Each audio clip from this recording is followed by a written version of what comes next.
बेटा प्लीज रोना बंद हो जा प्लीज। देख अगर तू रोना बंद नहीं करेगी ना तो फिर मैं रोना चालू हो जाऊंगा।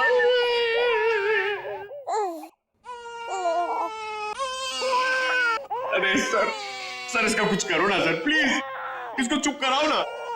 अबे पंकज, ये दोनों तो रोने का कंपटीशन कर रहे हैं। आपने इतने साल से शादी कर रखी है, आपको समझ में नहीं आता? बीवी ने कुछ सिखाया नहीं आपको बच्चों को कैसे हैंडल करना है? पंकज, यही तो ट्रेजेडी है मेरे लाइफ की। मेरी बीवी तो हमेशा मुझे ही रुलाती रहती है, ये नहीं किया वो नहीं किया, तुम्हें चाय बनाने नहीं आती, कितना कम पैसा कमाते हो, हमेशा डांटती रहती है।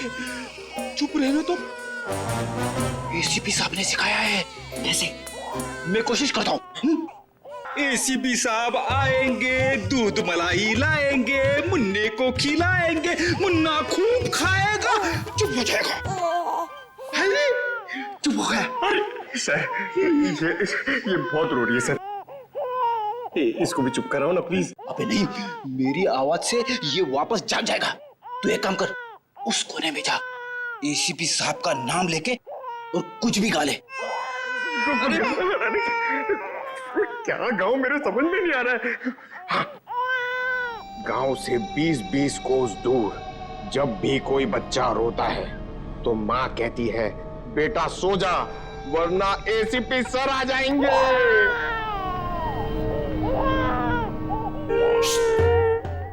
तुम क्यों रो रहे हो? बच्चा। अरे सर परेशान कर दिया बच्चों ने। सर मैं रोता हूं ना तो चुप हो जाती है। भगवान। पंकज, जो बच्चों को संभालेगा वो दुनिया में किसी को भी संभाल सकता है, समझे? फ्रेडी को देखो। सर ऋषि के इलाज के लिए हमारे डिपार्टमेंट के जितने भी ऑफिसर हैं सबने मदद करने के लिए बोला है सर। पैसे इकट्ठे हो जाएंगे। 10 लाख तो यूं इकट्ठे हो जाएंगे फिर। मगर सर इस बच्चे की गायब होने की कहीं कोई रिपोर्ट लिखवाई नहीं गई है। कहीं ये बच्चा भावेश और ज्योति का ही तो नहीं हो सकता? पड़ोसियों को इसके बारे में कुछ पता ही नहीं। सालुंखे काबू। हाँ सालुंखे बता। अच्छा तो ठीक है, ये बच्चा भावेश ज्योति का नहीं है। सालुंखे कह रहा है कि डीएनए मैच नहीं हो रहा। तो फिर ये बच्चा है कौन सर?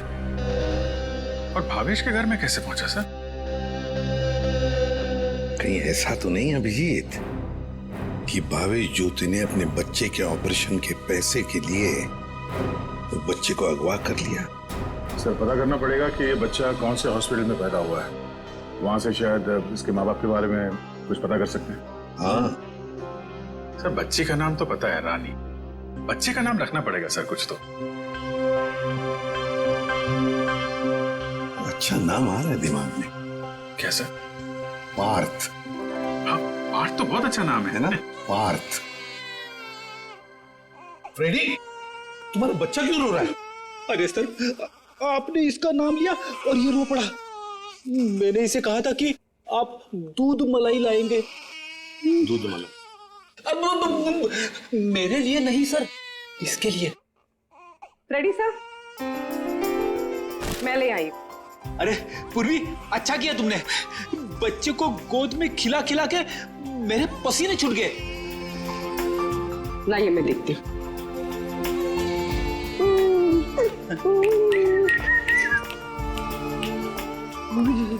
ले ले ले ले ले ले।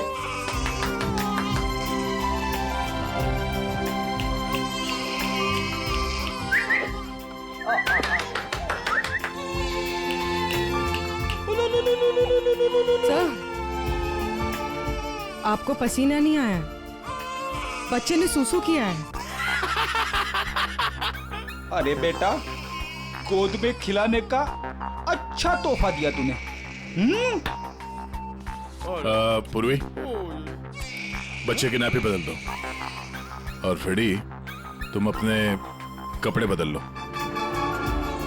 ले ले ले ले, ये ले। चाहो तो ना भी सकते हो। डायपर चेंज करके आता हूँ। डायपर? हाँ।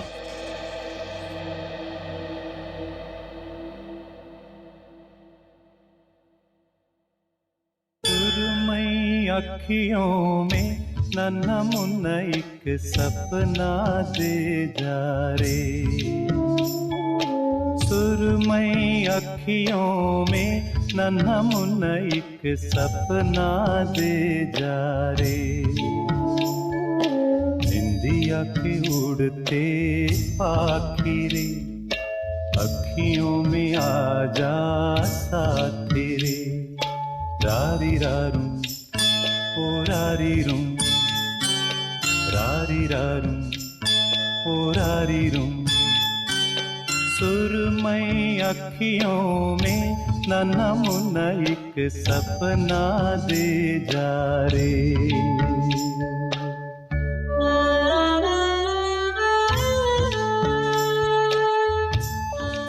ये तो मन्नू का डब्बा है, नाम भी लिखा है उसका। आपकी साइड पर छूट गया था क्या? नहीं, मन्नू ने जहाँ खून किया था वहां छूट गया। मन्नू ने खून किया था? नहीं नहीं साहब। भावेश और उसकी पत्नी का खून हो गया और ये मन्नू उस वक्त उनके घर में था। हे भगवान, इसलिए भावेश आज काम पर नहीं आया। और मन्नू वो आज आया था काम पर? नहीं साहब, वो तो और 2-3 दिन नहीं आएगा। क्यों, क्या हुआ उसे? हुआ तो कुछ भी नहीं, पर वो कल गांव चला गया। कब? कल दोपहर में मिला था मुझे। नहीं यार, मैं जल्दी में हूँ, मुझे गांव जाना है, जरूरी काम है, मैं जरूरी मिलता हूँ। अरे सुन तो ले। हाँ अच्छा। अरे नहीं सुन। मन्नू बाद में पछताएगा। इस मन्नू का गांव कहाँ है? सोलापुर, चरौली गांव। ये फ्रेडी अंकल और पंकज अंकल बहुत परेशान कर रहे हैं। सर, रजिस्ट्रेशन ऑफिस से 5-6 महीने पहले का रिकॉर्ड मिल गया है। अप्रैल मई में करीब 7,946 बच्चे पैदा हुए थे, जिसमें से 3,902 बच्चे तो लड़के हैं सर। तो और उनके परिवार वाले? सर सारे बच्चे परिवार वालों के साथ हैं, सिवाय एक बच्चे के। वो क्यों? सर एक पिछले महीने उस बच्चे के माता पिता कार एक्सीडेंट में मारे गए। उसकी दादी थी, उसका भी कुछ पता नहीं चल रहा है, और बच्चा भी गायब है। बच्चा भी गायब है, दादी भी गायब है। अभिजीत, कहीं ये हमारा ये बच्चा तो नहीं है, उस दादी का पोता? पता लगाना पड़ेगा इस दादी का, कहाँ है, किस हालत में है ये दादी। बेटा, दिन भर काम काम काम, इतना काम किसके लिए करते हैं? हाँ, सिर्फ 4 लोग तो है घर में, तुम, तुम्हारी बीवी, तुम्हारा बच्चा और मैं। और भगवान की दया से बहुत कुछ है हमारे पास। जिंदगी में पैसा ही सब कुछ नहीं होता है बेटा, और पैसे से जो मिलता है सब कुछ है हमारे घर में। लेकिन खुशी नहीं है, खुशी नहीं है बेटा। जा देख, देख आईने में अपना चेहरा देख, कितना मुरझा गया है तू। और एक माँ बच्चे का मुरझाया हुआ चेहरा नहीं देख सकती, नहीं देख सकती। अले अले ले, रो मत रे मेरा बच्चा। ये देख, देख तेरा बच्चा, मेरा एक लौता पोता, इस घर का एक लौता वारिस। लेकिन टाइम है तुम्हारे पास इसके लिए? है टाइम? एक दिन ये भी मुरझा जाएगा, और उस दिन तू बहुत पछताएगा, देख ले, बहुत पछताएगा। लेकिन तुझे इसकी जरा भी फिक्र नहीं है ना? ठीक है, जा तू मुंह हाथ धो ले और थोड़ा आराम कर ले। हाँ, तब तक मैं तेरे बच्चे से खेलती हूँ। और ले ले ले ले ले, लो लला रहे, क्यों रो रहा है बच्चा? अरे दूध चाहिए, दूध, भूख लगा है, दूध पिएगा? दादी दूध पिलाती, दादी दूध पिलाती। इतने बड़े दुख की बात है ना, इन्होंने अपना सब कुछ खो दिया। सच, अपना बेटा, बहू और अपना पोता भी एक ही झटके में सब खत्म हो। अरे दूध नहीं पिएगा? बाप की तरह भूखा रहेगा? हाँ, ठीक है मैं तुझे सुलाती। हाँ, लल्ला लल्ला लोरी, दूध की कटोरी, दूध में बताशा, मेरा पोता करे तमाशा।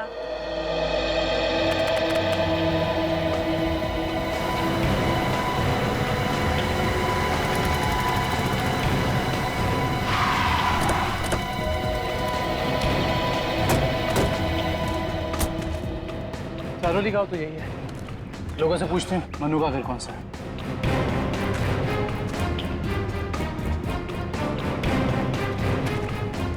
भाई साहब, ये रास्ता मनु के घर की तरफ जाता है।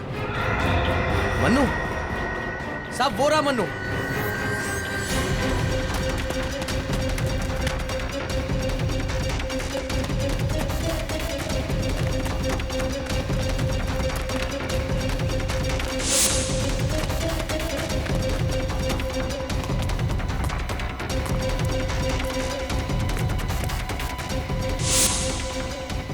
खूनी कितना भी भाग क्यों ना ले मनु, ये दुनिया उसके लिए छोटी पड़ी जाती है।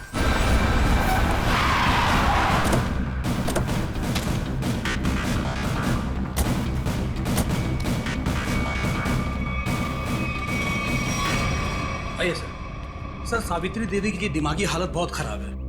वो हमेशा खोई खोई रहती है। कभी तो खूब हंसती है और कभी चिल्ला चिल्ला कर रोने लगती है। डॉक्टर्स को दिखाया? दिखाया सर। डॉक्टर ने कहा कि उन्हें कोई बहुत बड़ा सदमा पहुंचा है। आइए सर। आइए।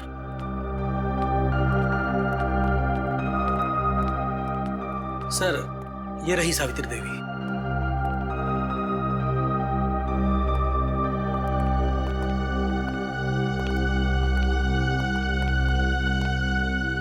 सावित्री जी,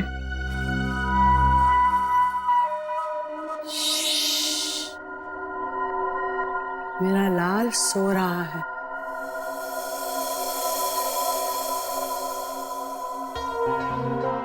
मेरे से बात करना। वैसे आप कैसी हैं? मैं अच्छी हूँ, भली चंगी हूँ, लेकिन तुम कौन हो भाई? हम लोग आपके दोस्त हैं। मेरे दोस्त? तुम कब से मेरे दोस्त बने? हाँ, अब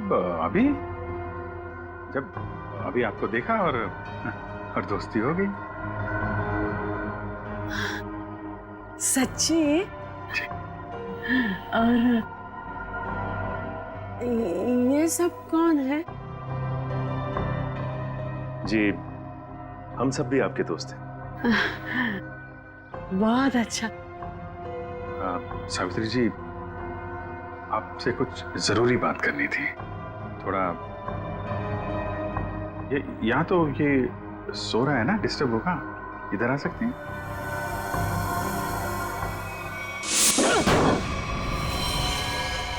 साहब, ना तो मैंने भावेश और उसकी बीवी को मारा है और ना ही मुझे उन 10 लाख रुपए के बारे में कुछ पता है। झूठ बोल रहा है तू मनु। तू भावेश के घर गया और वहां तूने उसका खून किया। उसके बाद तूने 10 लाख रुपए चुराए और इसी दौरान तेरा खाने का टिफिन वहां छूट गया। खून तू नहीं किया मनु, पैसों की लालच में। नहीं साहब, मैं मानता हूँ कल रात मैं उसके घर गया था। वो मेरा जिगरी दोस्त था साहब। कल रात मैंने उसके साथ चाय भी पी थी, लेकिन गलती से मैं उसके घर अपना टिफिन भूल गया था साहब। रास्ते में मुझे याद आया, मैं तुरंत उसके घर टिफिन लेने गया। मैं जैसे उसके घर के बाहर पहुंचा, अंदर से चीखने की आवाजें आ रही थी। खिड़की से झांक कर अंदर देखा तो अंदर एक आदमी भावेश और उसकी बीवी के सामने बंदूक तान कर खड़ा था और फिर उसने गोली चला दी और फिर डर के मारे मेरी चीख निकल गई साहब। मुझे लगा उस आदमी ने मुझे देख लिया, कहीं वो मुझे भी ना मार दे, इसीलिए मैं शहर से भागकर यहाँ आ गया साहब।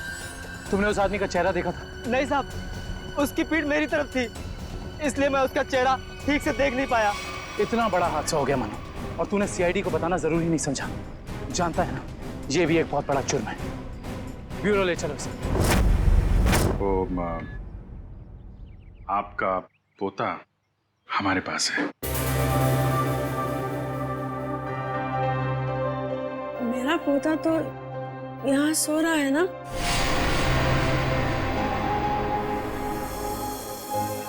झूठी खबर।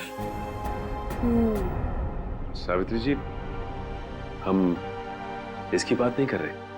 ये तो खिलौना है। आपके असली पोते की बात कर रहे हैं। जी हाँ, आपके बेटे का बेटा याद है आपको?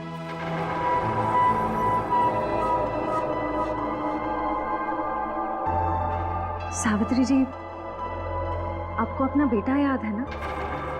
आपका बेटा, आपकी बहू, उनका बच्चा जो अब 6 महीने का हो गया है।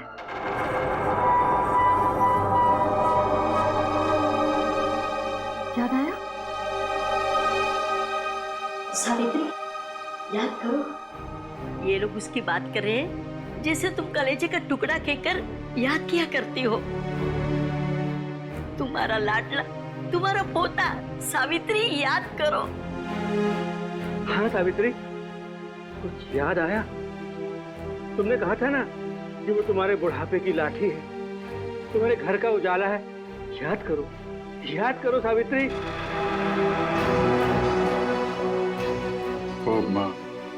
वो हमारे पास है। हम बहुत जल्द आपसे मिलवाएंगे।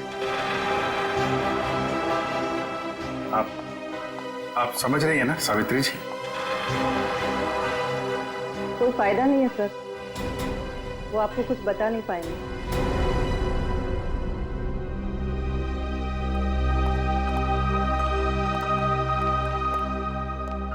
देखिए, हमारा ये जानना बहुत जरूरी है कि सावित्री जी के साथ ऐसा क्यों हुआ और इनके पोते का क्या हुआ। उसको तो शायद अगवा कर लिया गया था। इनसे 20 लाख रुपए भी मांगे गए थे, लेकिन इनके परिवार में तो कोई भी नहीं है। इनके बहू और बेटे की दोनों की एक एक्सीडेंट में मौत हो चुकी है। घर भी बिक चुका है। ये खुद इस सदमे से अभी तक बाहर नहीं निकली है। बहुत बुरा हाल है इनका। Thank you very much.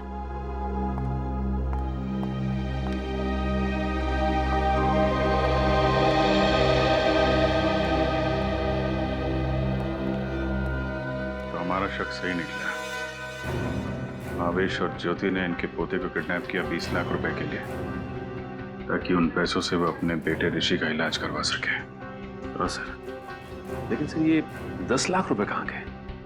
कौन ले गए ये पैसे? और फिर भावेश और ज्योति का खून किसने किया?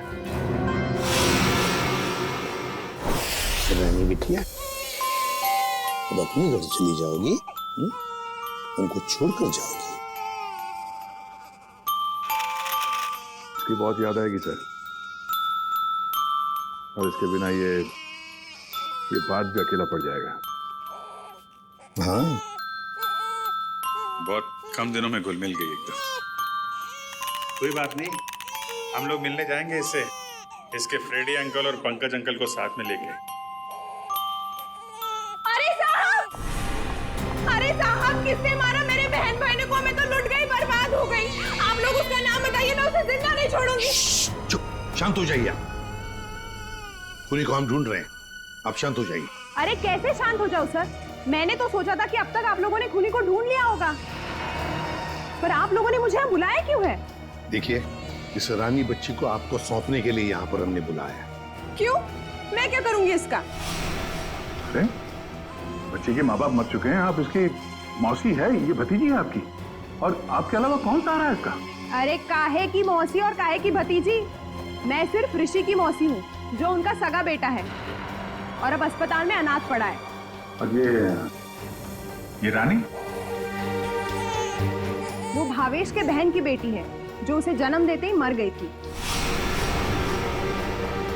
तो पाल रहे थे भावेश और ज्योति से। भावेश की बहन की बेटी? हाँ जी। तो फिर इस बच्ची के आप रिश्तेदार, आपसे बेहतर कौन संभाल सकता है इस बच्ची को? अरे सर, आजकल महंगाई के जमाने में अपने बच्चों को पालना पोसना बहुत मुश्किल है।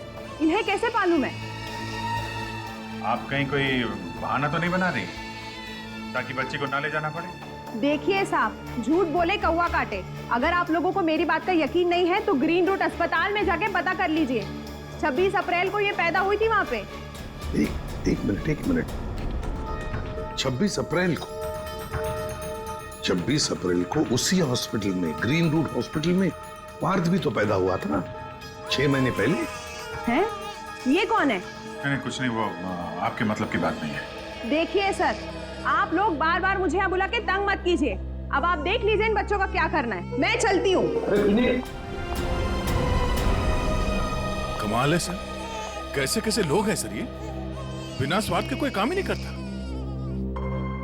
यही सच्चाई है दया, यही सच्चाई है। सर, ये कैसे संयोग है? ये दोनों बच्चे एक ही दिन एक ही हॉस्पिटल में पैदा हुए। एक ही दिन एक ही हॉस्पिटल में दोनों बच्चे पैदा हुए। जरूर उस तारीख को उस हॉस्पिटल में कुछ न कुछ तो हुआ था। क्या हुआ होगा पता लगाना पड़ेगा। Green route hospital. इसी साल अप्रैल 26 तारीख को कांता और पूजा नाम की 2 औरतों ने बच्चों को जन्म दिया था इस हॉस्पिटल में। हमें उनकी पूरी डिटेल चाहिए। क्या बात है सर? उनमें से एक बच्चा किडनैप हो गया। 1 मिनट सर। हाँ सर, कांता ने एक लड़की को जन्म दिया था और पूजा को लड़का हुआ था। पूजा मिस्टर अनुज की वाइफ है और कांता के पति का नाम नहीं है। मिस्टर भावेश उनके गार्जियन हैं। ये दोनों परिवार एक दूसरे को जानते थे? नहीं सर, एक की डिलीवरी जेंडर वार्ड में हुई थी और दूसरी की डीलक्स में। ठीक है, थैंक यू।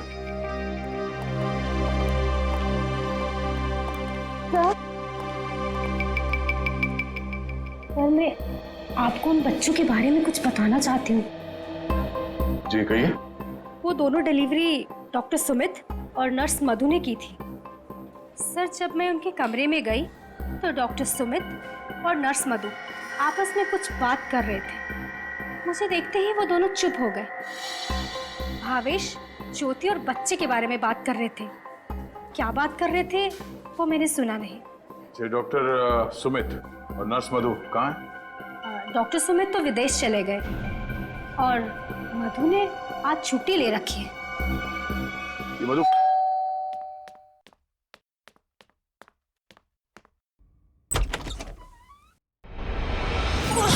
कौन हो तुम? हाँ? कौन हो तुम?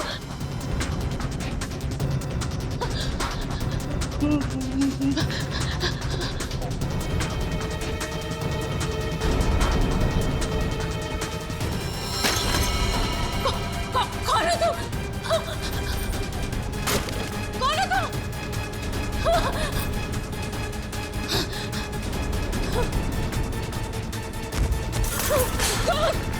कौन हो तुम? बचा,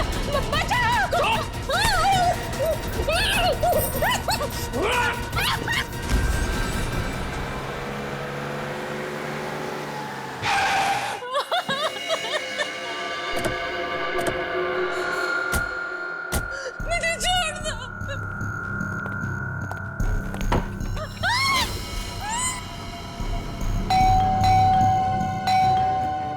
दरवाजा क्यों नहीं खोल रही है?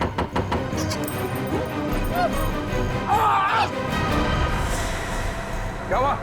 दरवाजा खोलो, दरवाजा खोलो।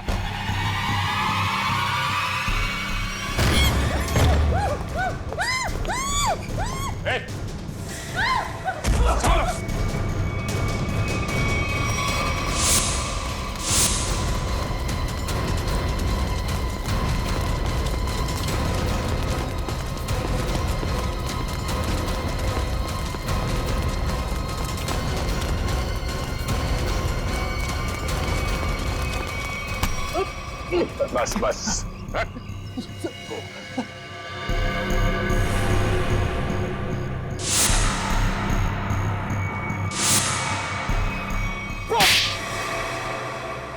बच्चों को अगवा करने में मेरा कोई हाथ नहीं है। 6 महीने पहले मैंने सिर्फ उनकी अदला बदली की थी जब वो दोनों पैदा हुए थे ग्रीन रूट हॉस्पिटल में। बस इसके अलावा मुझे कुछ नहीं पता। क्यों की थी अदला बदली? हाँ? भावेश ने मुझे कहा था कि उसकी बहन के बेटे को एक अमीर औरत की बेटी से बदल देना और कहा था कि किसी को भी पता नहीं चलना चाहिए। उसके लिए अमीर लोगों ने मुझे पैसे भी दिलाए थे। एक मिनट। भावेश की बहन को तो बेटी हुई थी ना, वो रानी? नहीं सर, उसे बेटा हुआ था और उस अमीर औरत को बेटी हुई थी। उस अमीर परिवार को वारिस चाहिए था। उसके लिए भावेश की बहन के बेटे को वो अपना बेटा बनाकर ले गए। भावेश की बहन मर गई और भावेश अमीर घर की बेटी को अपने साथ ले गया? जी सर। अमीर घर के लोगों को चाहिए था वारिस, एक लड़का, और भावेश को अपने बेटे ऋषि का इलाज करने के लिए चाहिए था पैसा, 20 लाख रुपए। दोनों ने बच्चों की अदला बदली की और अपना स्वार्थ पूरा कर लिया। और ये धनीराम, इससे क्या दुश्मनी है तुम्हारी? पता नहीं सर, मैं तो इसे जानती भी नहीं। क्यों धनीराम? भावेश और ज्योति को मार के उनके 10 लाख रुपए लूट लिए तुमने। अब इससे क्या चाहते हो? हा? सर, मैं तो बस इसका मुंह बंद करना चाहता था ताकि ये बच्चों के हेरा फेरी के बारे में हम लोगों को कुछ न बता सके। क्यों? सर, मैं उस अमीर परिवार के घर में नौकरी करता था सर। उनकी मौत के बाद भावेश की बहन का बेटा मेरे पास आ गया सर। मैं उस बच्चे को लेकर भावेश के पास गया ताकि बच्चा उसे लौटा दूं और उसे 20 लाख रुपए ले लूं साहब। लेकिन साहब वो भावेश बच्चा लेने को तैयार ही नहीं था साहब, और ना ही मुझे 20 लाख रुपए देना चाहता था। बल्कि वो दोनों पति पत्नी मुझे धमकी देने लगे, कहने लगे कि हम सारी सच्चाई पूरी दुनिया को बता देंगे। बस साहब मजबूरी में मैंने साहब। तुमने उन दोनों का खून कर दिया, फिर बच्चे को वहां घर पे छोड़ा और घर पे रखे हुए 10 लाख रुपए उड़ा लिया। कहाँ है वो पैसे? अब मैंने तो बस नमक का हक अदा किया साहब। मेरे पास पैसे नहीं है साहब, मेरे पास नहीं है पैसे। धनीराम, अमीर जोड़ा तो मर गया, अब और किसका नमक खाया तुमने? हा? किससे दिए पैसे?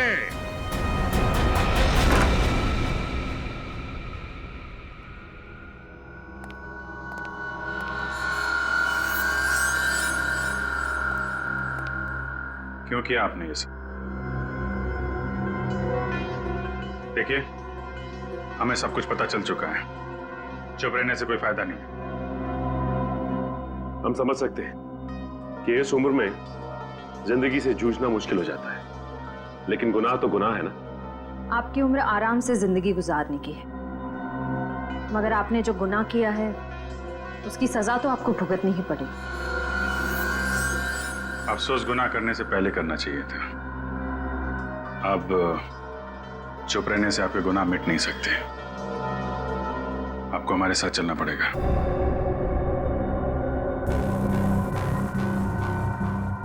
देखिए, हमें जोर जबरदस्ती करने पर मजबूर मत कीजिए। हम सिर्फ आपकी उम्र का लिहाज कर रहे हैं, वरना मुजरिमों से निपटना हमें खूब आता है। श्रेया, सावित्री जी, सावित्री जी,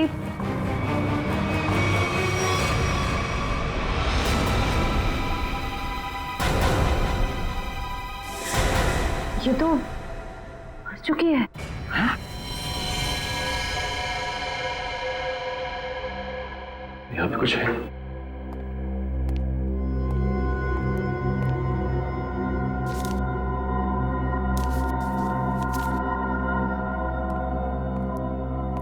ये देखिए सर, सावित्री जी के हाथ का लिखा लेटर। मैं मुजरिम हूं, ये सब मैंने किया है। एक्सीडेंट में मेरे बेटे और बहू की मौत के बाद मेरा सब कुछ खत्म हो गया।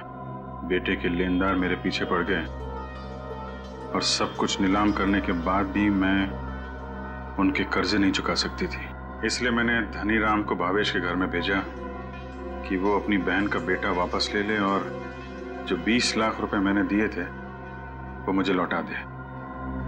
लेकिन भावेश ने मना कर दिया और गुस्से में धनीराम ने उनका खून कर दिया। ये सब मैंने वारिस के चक्कर में किया था। अपनी पोती को दे के बेटा चाहती थी मैं। ये मेरी सबसे बड़ी भूल थी। बेटी हो या बेटा, कोई फर्क नहीं पड़ता, दोनों भगवान की देन है। मैं ऐसी शर्मनाक जिंदगी नहीं जी सकती इसलिए मैं खुदकुशी कर रही हूं। हो सके तो मुझे माफ कर देना सावित्री।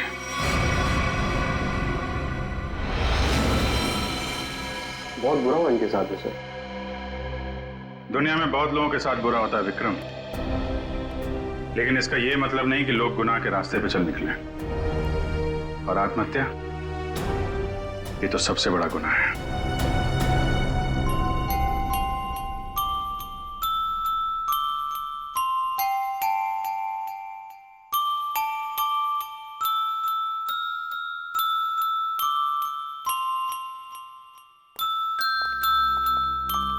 आप लोग प्लीज थोड़ी देर यहीं रुकिएगा।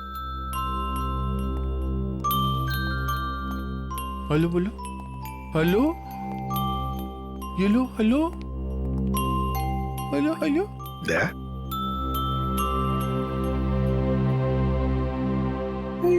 क्या वो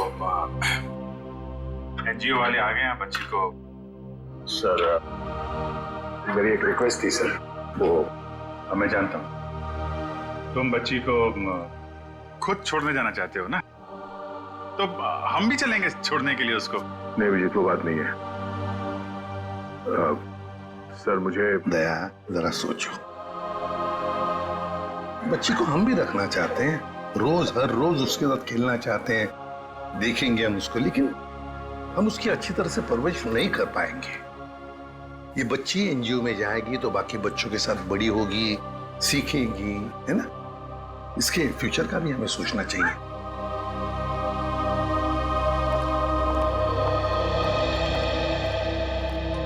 सर आप चिंता मत कीजिए, हम आपसे प्रॉमिस करते हैं कि हम बच्चों का पूरा ख्याल रखेंगे। अब आप इन्हें हमें सौंप दीजिए। जी। दया, पुष्पा, संगीता, बच्चों को ले आओ।